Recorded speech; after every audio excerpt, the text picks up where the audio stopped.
નથી ભાષા પૂછવામાં આવી, નથી રાજ્ય પૂછવામાં આવ્યું, તો ફક્ત ને ફક્ત પૂછવામાં આવ્યું છે ધર્મ, કે તમે હિન્દુ ધર્મના છો. તો તેને લઈને શું કહેશો? જો આપે જે સવાલ કર્યો છે કે આવા લોકોને જેમને ધર્મ પૂછીને ટાર્ગેટ કરી અને એમના જીવ લેવામાં આવ્યા વાત કહી દો કે આતંકવાદનો કોઈ ધર્મ નથી હોતો, કે આતંકવાદનો કોઈ સમાજ નથી હોતો, કે આતંકવાદનો કોઈ પરિવાર નથી હોતો. નિર્દોષ નાગરિકો વારંવાર ભોગ બને છે અને ભારત સરકારને દાખલો બેસાડવો રહ્યો. કારણ કે અને એક વખત સખત પગલા લઈને દાખલો બેસાડશું તો દુશ્મનો આપણા ભારત ઉપર આંગળી તો શું આંખ ઉઠાવતા પહેલા વિચાર કરશે. આ આતંકીઓ હંમેશા પોતાના કાયરતાના જ એમના ઉદાહરણો આપતા હોય છે.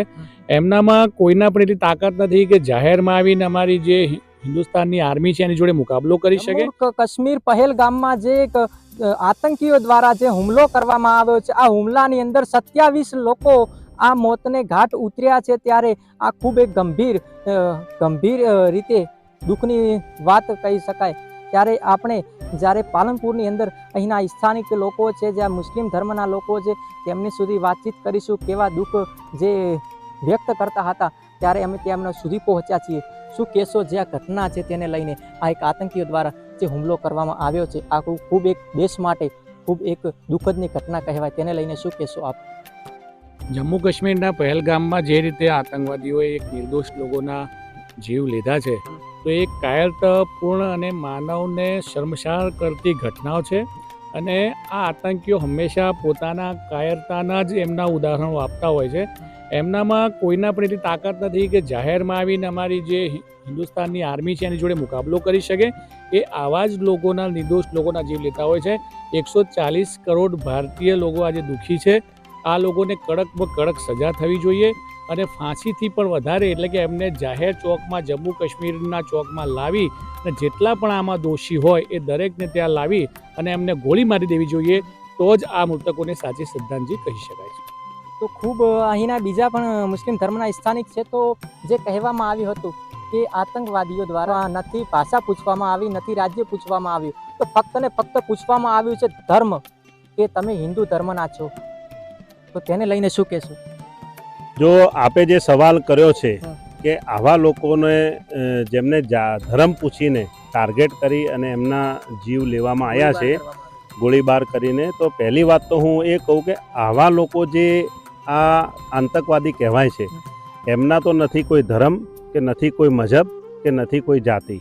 ફક્ત ને ફક્ત એમની અંદર અલ્લાહ અને ભગવાને જાણે હૃદય જ ના આપ્યું હોય. નથી એમનો કોઈ પરિવાર હોતો, કે નથી એમના કોઈ સગા સંબંધી હોતા. એ રીતે આ માનવ જાતને શર્મસાર કરતી જે ઘટના ઘટી છે, એની અંદર હું બીજું એક કહીશ કે આ રીતે ધર્મ પૂછીને ગોળીઓ મારવી અથવા તો કોઈને બળજબરીથી જય શ્રી રામ બોલાવીને મારવો, આ બંને વસ્તુ એક આતંકવાદની નિશાની છે.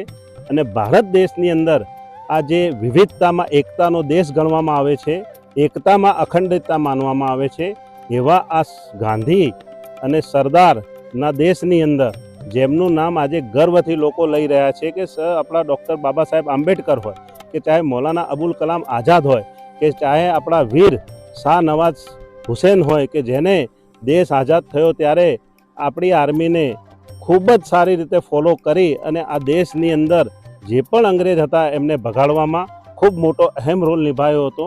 કારણ કે આ દેશ હંમેશા હિન્દુ, મુસ્લિમ, શીખ, ઈસાઈ, પારસી ધર્મમાં માનવાવાળો છે. અને જે લોકોના મૃત્યુ થયા છે, અમે સરકારને એટલું જ કહેવા માંગીશું કે આવા લોકોનો કોઈ ધર્મ અને જાતિ નથી.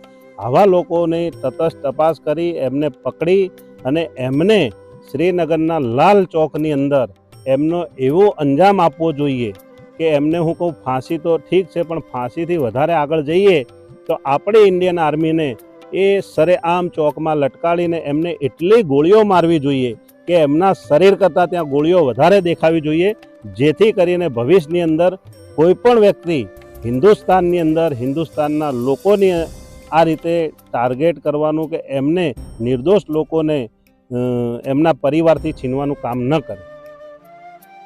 બીજા સ્થાનિક છે સાથી, એમની વાત કરીશું. તો શું કહેશો જે આ 27 લોકો જે આતંકી દ્વારા જે હુમલો કરવામાં આવ્યો છે તેને લઈને સમગ્ર ભારતની અંદર હાલ તો ખૂબ એક દુઃખની વાત કહેવાય, તેને લઈને શું કહેશો? પહેલગાંવ ખાતે જે નિર્દોષ 27 લોકો ઉપર અમાનુષી અત્યાચાર કરીને જેમને મોતને ઘાટ ઉતારવામાં આવ્યા છે એ બદલ હું દુઃખની લાગણી વ્યક્ત કરું છું અને એવા આતંકવાદીઓ ઉપર ફિટકારની લાગણી વરસાવું છું અને ભારત સરકારને વિનંતી કરું છું કે ફાંસીથી બી વધુ કોઈ સખત સજા હોય તો આ આતંકવાદીઓને એ સજા આપીને દાખલો બેસાડવો પડે છે અને વારંવાર આ આતંકવાદીઓને ધર્મ સાથે જોડવામાં આવે છે. એક વાત કહી દો કે આતંકવાદનો કોઈ ધર્મ નથી હોતો, કે આતંકવાદનો કોઈ સમાજ નથી હોતો, કે આતંકવાદનો કોઈ પરિવાર નથી હોતો. નિર્દોષ નાગરિકો વારંવાર ભોગ બને છે અને ભારત સરકારને દાખલો બેસાડવો રહ્યો. કારણ કે અને એક વખત સખત પગલાં લઈને દાખલો બેસાડશું તો દુશ્મનો આપણા ભારત ઉપર આંગળી કશું આંખ ઉઠાવતા પહેલા વિચાર કરશે. તો જે હાલના સ્થાનિકો કહી રહ્યા છે કે જે આશરે 27 લોકોના જે આતંકીઓ દ્વારા જે હુમલો કરવામાં આવ્યો છે, તો હાલ તો ખુદ સમગ્ર ભારતની અંદર ખૂબ એક દુઃખદની વાત કહેવાય છે. તો હાલ તો બનાસકાંઠા એટલે પાલનપુરની અંદર પણ મુસ્લિમ ધર્મના લોકો દુઃખની વ્યક્ત કરી રહ્યા છે. નિર્મલ સુથાર, સ્વતંત્રની સાથે જોડાતા રહો. ધન્યવાદ.